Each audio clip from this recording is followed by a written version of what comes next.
Magandang gabi po, Princess Lori. Happy birthday, Tran. Pero talagang ang shutdown, hindi yan galing sa lower na mga otoridad. That is the global mandate, and the President Ferdinand Idrolin Marcos Sr.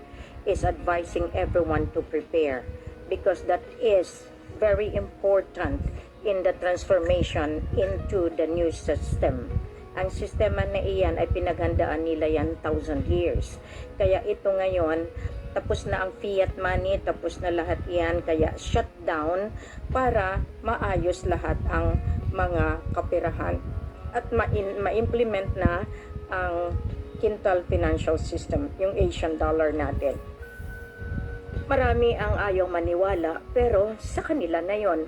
Bakit sila tumanggap ng mga peking polymer? Dahil wala yon otoridad sa atin.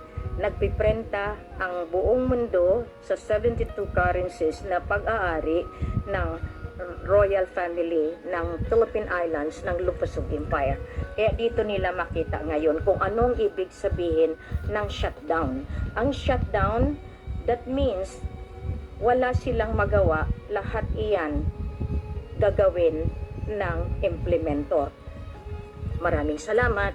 Masalamat.